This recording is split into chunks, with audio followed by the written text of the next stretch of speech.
Kita bahas tentang pengertian dari kas kecil. Ya, namanya saja kas kecil. Nanti akan digunakan untuk kepentingan pimpinan. Apa sih yang dimaksud dengan pengertian kas kecil? Yang pertama adalah tempat menyimpan uang, membayar dan menerima uang. Itu kalau menurut KBBI, Kamus Besar Bahasa Indonesia. Kalau menurut istilah akuntansi, yaitu alat pembayaran yang diterima oleh bank. Tapi kalau menurut arti sempit berarti uang tunai dalam bentuk kertas atau logam. Silahkan diartikan.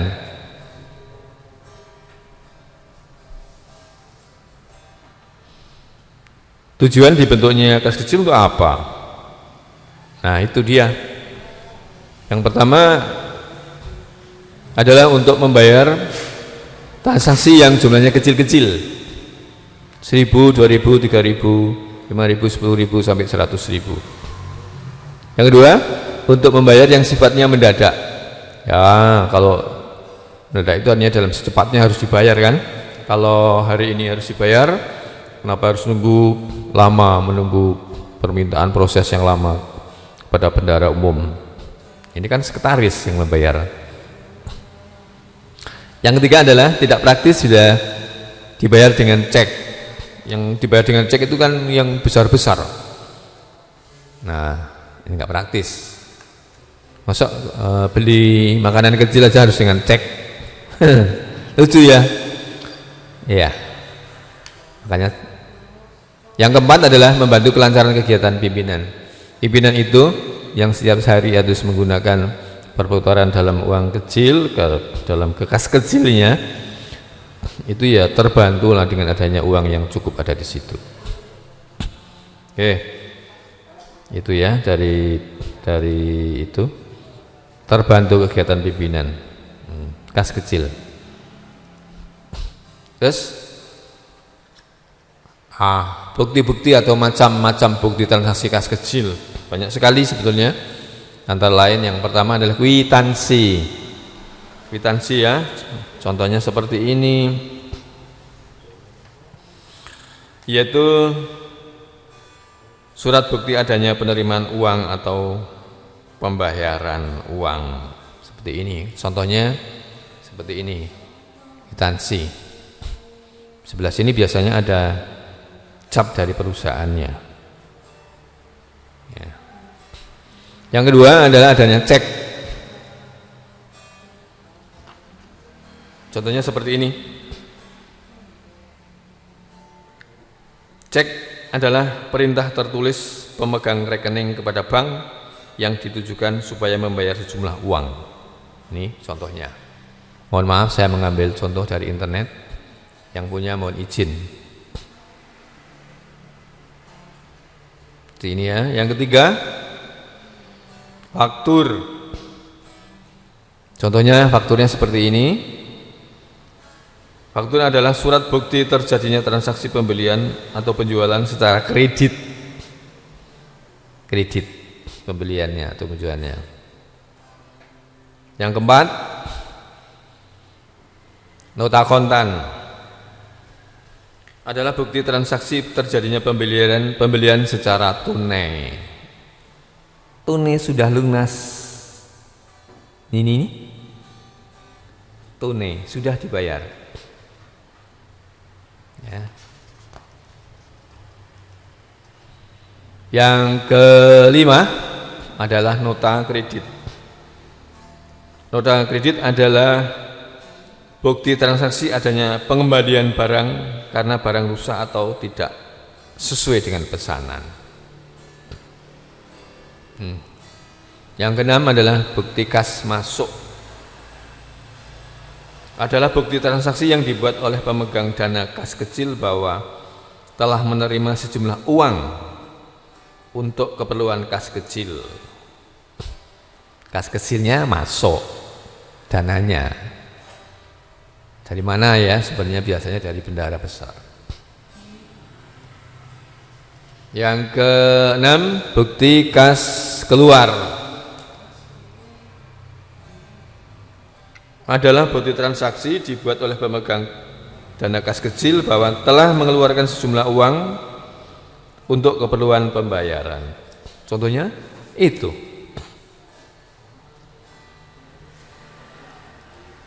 Masih ada lagi yang ketujuh, yaitu form permintaan dana kas kecil. Adalah formulir yang digunakan untuk mengajukan pengisian dana kas kecil. Tinggal diisi, ini berapa jumlahnya, ditandatangani. Berapa ya? Sekarang bagaimana prosedur penanganan kas kecilnya? Yang pertama, sekretaris membuat pengajuan permintaan kas kecil dengan melampirkan pembukaan kas kecil bulan sebelumnya. Gawe ya. Kedua, jika disetujui laporan yang pertama tadi permintaannya, sekretaris harus menerima uang jika mungkin dalam bentuk cek. Yang ketiga adalah saat sekretaris mencatat dana tersebut di buku kas masuk, harus ditandangani oleh sekretaris dan kasir atau bendahara, serta diketahui oleh dan disetujui oleh pimpinan, dan diberi nomor bukti kas masuk. 4 adalah catat pemasukan kas ke dalam buku kas. Lanjut dengan uangnya disimpan dalam tempat yang aman. Bukti kas masuk disimpan dalam tempatnya atau ownernya. Sekretaris hanya mengeluarkan uang atas perintah pimpinan dan ada bukti yang sah menurut hukum. Selanjutnya adalah setiap pengeluaran harus dicatat dalam buku kas keluar, satukan dengan buktinya, kwitansi, nota dan lain-lain, dan ditandatangani oleh pimpinan. Sekretaris adalah membuat laporan pertanggungjawaban penggunaan kas kecil lengkap dengan bukti-bukti transaksinya.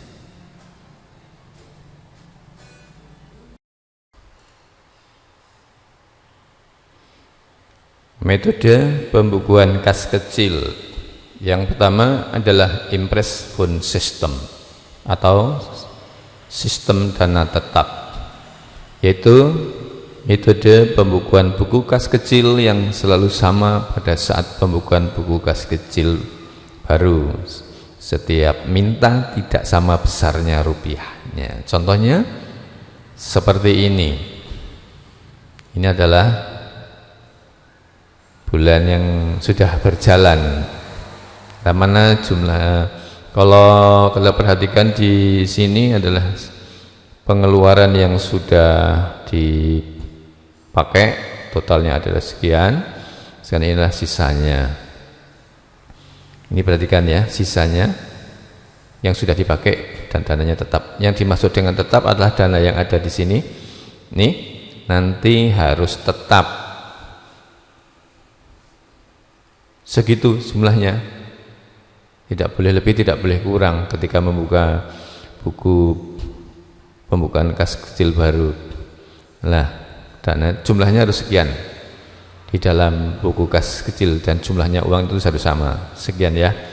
Sedangkan yang dimintakan adalah, nah, yang diminta adalah sebesar yang pernah dipakai. Ini sama dengan ini. Ya, gampang ya. Kalau Impress Fund System adalah jumlah besarnya uang yang harus di buku kas itu harus sama. Sedangkan yang dimintakan tuh hanya yang pernah dipakai sesuai dengan catatan. Yang kedua adalah sistem fluktuatif Fund System, sistem dana tidak tetap, yaitu metode pembukuan dana kas kecil selalu berubah-ubah. Setiap minta selalu sama besar rupiahnya. Oke. Contohnya seperti ini. Kalau jumlah yang kemarin sudah dibukukan semuanya adalah ini sekian, masih sisa juga sekian ya. Nanti yang diminta adalah sekian, tetap yang diminta. Kalau dengan impres tadi kan yang diminta hanya yang telah dipakai. Tapi kalau di fluktuatif yang diminta adalah bukan yang dipakai, tetapi mintanya berapa ya segitu terus. Segitu terus. Seperti ini ya. Nah, ini kan sisanya. Kalau ini mintanya. Kas masuk. Ya. Sehingga kemungkinan setiap saat saldonya itu kan selalu berubah-ubah. Selalu berubah-ubah. Karena apa? Sisanya yang kemarin itu masih sekian, ditambah pemasukan yang baru saja masuk, jadi lebih dari yang kemarin. Nah ini sisanya ini menjadi 1.106.000 rupiah. Beda kan? Kalau di sini tetap 1 juta, tapi kalau di sini tetap fluktuatif jumlahnya duit yang ada di buku kas kecil. Kita lanjut dengan selisih dana kas kecil, ada 2,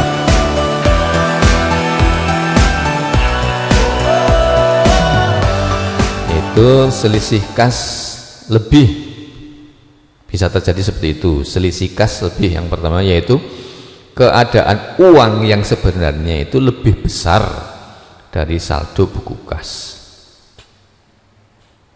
Ulangi, selisih kas lebih yaitu keadaan uang yang sebenarnya lebih besar dari saldo buku kas dalam catatannya.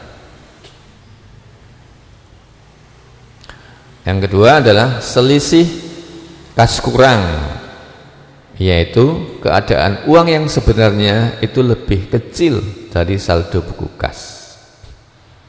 Ya, ada 2 macam ya, selisih dana kas kecil, selisih kas lebih, selisih kas kurang. Kedua ya. Lanjutkan sekarang dengan penyebabnya selisih dana kas kecil. Yang pertama yaitu tidak tersedianya uang pas saat pengembalian. Bisa jadi uang yang kecil sekarang 50 rupiah kan jarang, padahal di kemungkinan catatan harga itu ada kemungkinan terjadi. Yang kedua adalah kekurangan atau kelebihan membayar. Bisa jadi kita lupa membayar dengan uang 20.000 padahal harusnya kita membayar 2.000. Nah itu kan bisa terjadi ya, hati-hati ya. Kesengajaan, memang disengaja. Nah kalau sengaja itu memang ya harus dilacak sebenarnya. Oke, ada 3 tadi ya. Nih. Selanjut dengan pemeriksaan fisik kas kecil atau cash opnam. Yang diperiksa adalah keadaan uangnya di dalam berangkas. Uang kan ada uang kertas. Nah prosesnya nanti harus dicatat besaran uang kertasnya 100.000, 50.000, 20.000, 10.000, 5.000, 2.000 dan 1.000-an. Jumlahnya berapa? Kalau ketemu 10 misalnya dikalikan jumlahnya sini berapa, jumlah lembarnya berapa, dikalikan lagi ketemunya berapa, semuanya dihitung. Kalau di uang 1.000-nya nggak ada ya ditulis kosong, 2.000 nggak ada ya ditulis 0, jadi nggak ada jumlahnya. Sekarang uang yang logam sama aja. Uang logam kan 1.000 ada ya, 500, 200, 100. Ini ada berapa? Ada berapa biji, berapa lembar biji ya di sini lembar ya. Jumlahnya berapa? Terus dari itu sudah dihitung dengan cermat, dengan rapi, jangan sampai ada yang kurang, jangan sampai ada lebih. Kalau belum yakin diulangi lagi jumlahnya dan perlu dicatat di sini. Sehingga nanti kan ketemu jumlah sisa uangnya berapa. Nah, dicocokkan dengan keadaan catatan sebenarnya. Ya. Nah, cocokkan dengan keadaan sebenarnya supaya proses pemeriksaan ini nanti jumlah uangnya dan jumlah catatannya dan jumlah catatan ya yang betul itu harus ketemu sama, harus ketemu sama. Tapi bagaimana kalau ada transaksi yang tidak punya buktinya, Ada juga kan kadang-kadang kita makan di mana 10.000 warung kecil tapi tidak ada tidak diberi catatan nota kas sama warungnya itu, karena warungnya dan pimpinan misalnya minta makanan sarapan pagi sederhana saja, maka yang seperti itu disediakan form yang disebut dengan form voucher untuk mencatat transaksi yang tidak punya buktinya tapi resmi. Nah, contohnya form voucher ini adalah seperti ini. Petty cash voucher digunakan untuk transaksi yang tidak mempunyai bukti transaksi. Kenapa ya? Alasan penggunaannya beli ATK atau tadi beli sarapan, ya ditulis seperti ini, diketahui oleh jumlahnya dulu berapa, terus diketahui oleh masing-masing yang berkepentingan jumlahnya berapa di situ. Oke, demikian secara singkatnya tentang teori dari penanganan kas kecil. Dan video berikutnya adalah praktek mengisi daripada transaksi. Di video berikutnya sampai ketemu, dan akan saya masukkan nanti mencarinya supaya gampang di kolom deskripsinya ya. Jadi ini part 1, nanti video berikutnya part 2 isinya adalah praktek mengisi kas kecil dari soal yang sudah kami buat. Selamat mencoba.